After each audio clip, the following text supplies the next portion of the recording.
मेरे प्यारे बच्चों, सबको मेरा नमस्कार। आज हम आपको क्लास 10th की मैथ पढ़ाने चल रहे हैं। राइटर है डॉक्टर मनोहर है। इसमें पहला चैप्टर आपका है वास्तविक संख्याएं। वास्तविक संख्याओं के बारे में पहले हम थोड़ा समझ लेते हैं, तब हम एक्सरसाइज को स्टार्ट करते हैं। वास्तविक संख्याएं पूरा चैप्टर का नाम है आपका। वास्तविक संख्याएं हैं क्या एक्चुअल में, जिसको जानते हैं। तो वास्तविक संख्याएं जो होती हैं वह रेशनल नंबर्स और इररेशनल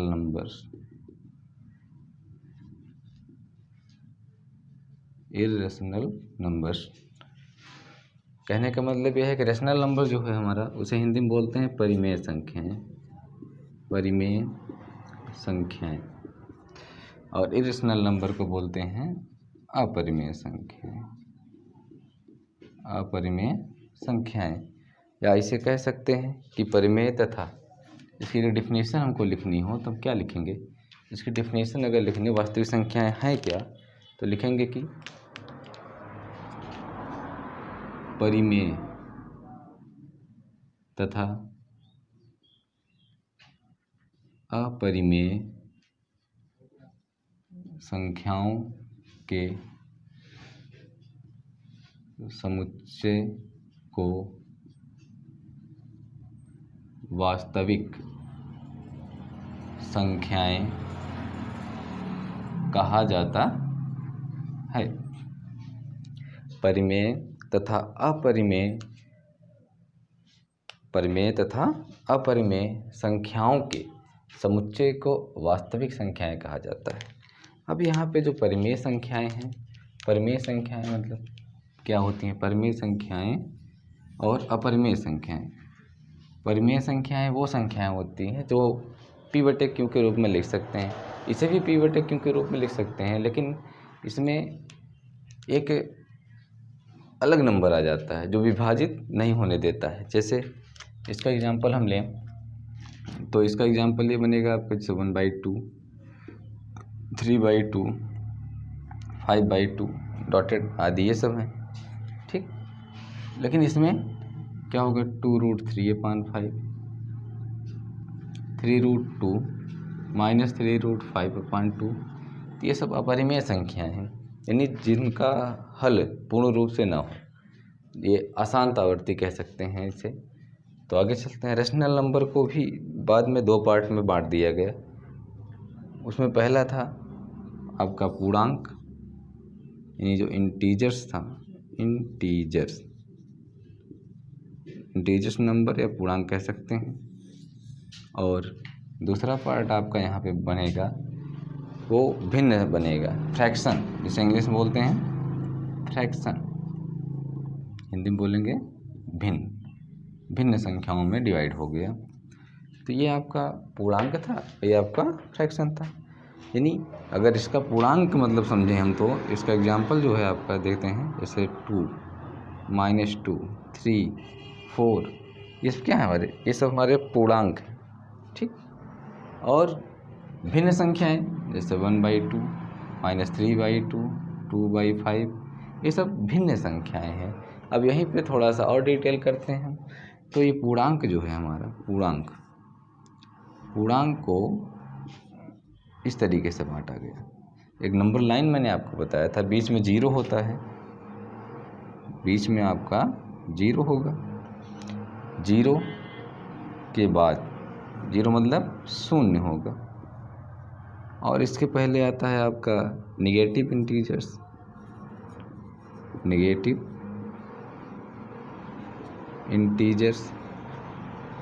ऋणात्मक संख्याएं कह सकते हैं, ऋणात्मक पूर्णांक कह सकते हैं, ठीक।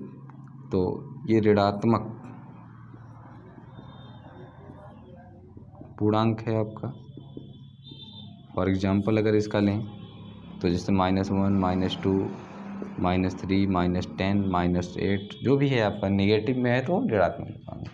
इधर आपका पॉजिटिव आता है, पॉजिटिव इंटीजर्स, जिसे हिंदी में बोलते हैं धनात्मक पूर्णांक। फॉर एग्जाम्पल जैसे 1 2 3 4 5 6 डॉटेड। ये आपके चैप्टर के बारे में था। इसके बाद थोड़ा सा आगे जानते हैं। इसके बाद आता है आपका एलसीएम और एचसीएफ। एलसीएम और एचसीएफ पहले चैप्टर में आपका यही है।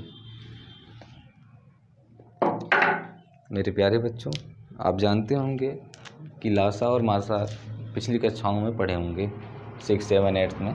तो समझते हैं इसको हम। एलसीएम और एचसीएफ। एलसीएम मतलब होता है लोवेस्ट कॉमन फैक्टर। एचसीएफ मतलब होता है हाईएस्ट कॉमन फैक्टर। इसे हिंदी में बोलते हैं एलसीएम को लघुत्तम समापवर्त। लघुत्तम समापवर्त। यहाँ पे ध्यान दीजिए, यह अपवर्त से बनता है, ठीक है। और हाईएस्ट कॉमन फैक्टर को हिंदी में बोलते हैं महत्तम समापवर्तक। महत्तम समापवर्तक दोनों का शार्ट हिंदी में भी होता है। लासा इसे बोल सकते हैं और इसे मासा बोल सकते हैं। और यहाँ पे एलसीएम और एचसीएफ निकालने की 2 विधियाँ हैं और तीसरी एक नई विधि हम जानेंगे। 2 विधियाँ तो हम पढ़े होंगे पहले भी। 2 विधियाँ मतलब ये हैं कि एक तो ये एलसीएम आपका है, एक एचसीएफ है। इसे 2 विधि से लगाते हैं। पहला है गुणनखंड विधि से लगा सकते हैं, जिसे बोलते हैं फैक्टर मेथड। सेकंड है आपका भाग विधि। इसे हम डिवाइड मेथड कह सकते हैं। Divide method. तो दोनों विधियों को पढ़ेंगे हम, लेकिन इसमें एक विधि आपका जो मासा निकालने का है वो दूसरा है। वो है आपका यूक्लिड विभाजन प्रमेयिका से। ये विधि हम इस विधि की मदद से यूज करेंगे। मेरे प्यारे बच्चों, हम चैप्टर पे आते हैं। आपकी सवालें देखते हैं। आपका पहला चैप्टर है एक्सरसाइज 1 के ए। ये आपको जानकारी के लिए थोड़ा सा बता दिया गया। हम आते हैं चैप्टर पर। एक्सरसाइज 1 के ए। इसमें आपकी पहली सवाल है। ध्यान समझिएगा कि निम्नलिखित संख्याओं का एचसीएफ ज्ञात करने के लिए यूक्लिड विभाजन एल्गोरिथ्म का प्रयोग कीजिए। अभी जो मैंने आपको बताया यहाँ पर कि यूक्लिड विभाजन एल्गोरिथ्म का प्रयोग करना है। इसमें 3 क्वेश्चन दिए गए हैं। फर्स्ट में ए क्वेश्चन है आपका 135 और 225। बी नंबर है आपका 196 और 38 220। सी है आपका 867 और 225। ठीक। तो मेरे प्यारे बच्चों, हम पहला क्वेश्चन समझते हैं। यहाँ पे फर्स्ट क्वेश्चन आपका है 135 और 225। यहाँ पे हम 2 चिन्हों का यूज करेंगे और यूक्लिड विभाजन एल्गोरिथम प्रमेयिका का यूज करेंगे। तो यहाँ पर जो है सबसे पहला काम हम करते हैं, इसे छोटा बड़ा पहचान लेते हैं। यहाँ पे जो दिया गया है 135 और 225 के बीच में हम एक साइन लगाते हैं, चिन्ह लगाते हैं। आपका चिन्ह है, अगर ये चिन्ह है आपका तो ये लेस देन का चिन्ह है, लेस देन। और अगर आपका ये वाला चिन्ह है तो इज ग्रेटर देन का है, इज ग्रेटर देन। यानी ये वाला से छोटा बोलेंगे हिंदी में, ऐसे बोलेंगे से बड़ा। तो यहाँ पे 135 क्या है, 225 से छोटा है। ध्यान समझिए, 135 क्या है, 225 से छोटा है। जब 135 225 से छोटा है तो इस तरीके से लिखेंगे। ठीक, अब यहाँ पे थोड़ा सा और समझते हैं। इसको हम एक एक स्टेप करते जाएंगे। इस साइड में स्टेप लिखेंगे, कई चरणबद्ध तरीके से हल होता है। तो स्टेप फर्स्ट यहाँ पे लिखेंगे, स्टेप फर्स्ट लिखेंगे। इसके पहले डिवाइड करके चेक करते हैं। 135 से डिवाइड करते हैं, आपका मैक्सिमम एक बार जाएगा, 2 बार ज़्यादा हो जाएगा। तो 135 आ गया, 5 में 5 घटेगा तो 0, और ये एक हाथ चला गया इधर हासिल, तो 12 में 3 9, 90 बचा आपका। यानी हम यूक्लिड विभाजन प्रमेयिका में एक चीज़ और जानते हैं कि जो आपका भाज्य होता है वो होता है भाजक गुणे भागफल प्लस शेष फल, ये है आपका। और इसमें आप जान लीजिए कौन क्या चीज़ है। इसे हम बोलते हैं भाजक, इसे बोलते हैं भागफल, इसे बोलते हैं भाज्य, और इसे बोलते हैं शेषफल, यानी शेष, रिमाइंडर। तो समझते हैं, यहाँ पे हम लिखेंगे कि इसमें जो डिवाइड किया गया है, ध्यान समझिए, इसमें जो आपका डिवाइड किया गया है, जिससे डिवाइड करना है वो तो भाजक है, और भाज्य जो आपका है 225, जब 225 में किससे भाग दिया गया आपका 135 से, कितना भागफल आया। देखिए भाज्य बराबर इसी लिख रहे हैं हम, भाज्य 225 था आपका, भाजक 135 था, फिर भागफल आपका 1 है, प्लस रिमाइंडर आप कितना है 90 है, 90 है। ठीक, पहला स्टेप है। स्टेप सेकंड पे आते हैं। स्टेप सेकंड, यह प्रक्रिया तब तक करनी है हमको जब तक कि यहाँ पे शेषफल 0 हमको न प्राप्त हो जाए। फिर हम यहाँ पे आगे आते हैं, 90 में 135 से डिवाइड करेंगे, मैक्सिमम एक बार जाएगा, तो 90 45 हो गया। ठीक, घटेगा तो 5, 13 में 9 4। फिर देखिए, अब हम 135 भाज्य माने थे, 135 को हमने क्या माना था, भाज्य माना था। अब भाग किससे दिए थे हम 90 से, भागफल हमारा आया है 1, शेषफल आया है 45। ठीक, अभी भी 0 नहीं आया तो स्टेप थर्ड पे आते हैं हम। जब स्टेप थर्ड पे आते हैं तो 45, अब रखेंगे यहाँ पे 90, 45 दूना 90, पूरा कट गया 0। तो यहाँ पर आपका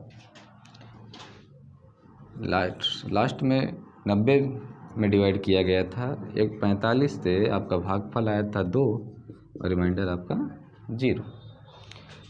अतः यहाँ पे लिख देंगे, अतः 135 और 225 का HCF, लास्ट बार जिससे हम डिवाइड किए थे वही हमारा क्या होगा HCF होगा। कितना है वो 45। तो यही आपका राइट आंसर है। मुझे आशा है कि आपको समझ में आया होगा।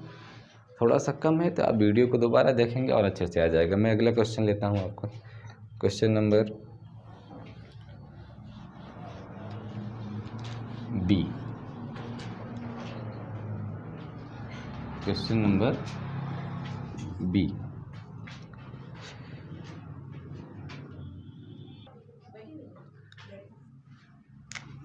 मेरे प्यारे बच्चों, हम क्वेश्चन नंबर बी देखते हैं। क्वेश्चन नंबर बी है 196 और 38 220।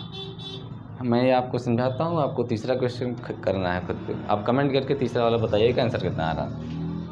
देखते हैं, अब यहाँ पर भी लिखेंगे हम जो दिया गया है 196 और 38,220। तो यहाँ पे जो आपको चिन्ह मैंने अभी बताया, is less than and is greater than. तो यहाँ पे देखते हैं कि 196 जो है 38,220 से छोटा है कि बड़ा है। 196 38,220 से छोटा है या बड़ा। तो ये 196 जो है 38,220 से छोटा है, इस तरीके का चिन्ह रहेगा यहाँ पे। तो यहाँ पे अगला स्टेप देखते हैं हम। अब डिवाइड वाला भाग देंगे, जब भाग देंगे बड़े में छोटे से देंगे 196, यानी 196 तो मैक्सिमम कितनी बार जाएगा ये, एक बार जाएगा। तो आ गया 196। कितना होगा ये, घटेगा तो 12 में 6 6, यहाँ 7 बचा, 17 में 9 8, यहाँ 2 बचा, 2 में 1 आ गया। ठीक, फिर आपका अगली प्रक्रिया तब स्टार्ट करेंगे जब तक कि हम यहाँ तक पूरा हल ना कर लें। ये 2 आएगा। अब 196 कितनी बार गया, ये 200 अगर मान लें, इसको 18 से मान लें तो हो जाएगा 2 9 18 नहीं 9 बार जाएगा। 9 छक्का 54 हो गया, 9 9 81, 5 86, 9 1 कम 9, 9 8 कितना हो जाएगा 17। इसको घटाएंगे 12 में 4 8 हो जाएगा, फिर 5 15 में 6 9 हो गया, फिर ये 7 में 7 0 हो जाएगा। ये आया 0, 980। तो आगे देखते हैं 980 कटता है कि नहीं कटता। ये 2 पंजे 10, 5 बार ले जाएंगे। देखो 5 छन 30, 5 9 45, 3 48, 5 एकम 5 3 सॉरी 5 एकम 5 4 हासिल बचाते हैं, 5 एकम 5 4 9। ये पूरी तरीके से विभाजित हो गया, रिमाइंडर आपका शून्य आ गया, शेषफल आपका शून्य आ गया। तो यहाँ पे फर्स्ट स्टेप में ही यह क्वेश्चन सॉल्व हो चुका। तो यहाँ पे लिख देंगे 38,220 इक्वल टू किससे भाग दिया गया 196 जो भाजक है, इंटू भागफल आपका 195 आया, और प्लस रिमाइंडर आपका शून्य। जहाँ जिस स्टेप में आपका रिमाइंडर शून्य हो जाता है, यानी शेषफल आपका शून्य हो जाता है, उसी स्टेप में दी गई संख्या से जिस संख्या से भाग दी जाती है वही संख्या आपकी मासा होती है। तो यहाँ पे अतः लिख देंगे, अतः 196 और 38,220 का HCF हाईएस्ट कॉमन फैक्टर 196 होगा। ठीक, ये आपका आंसर।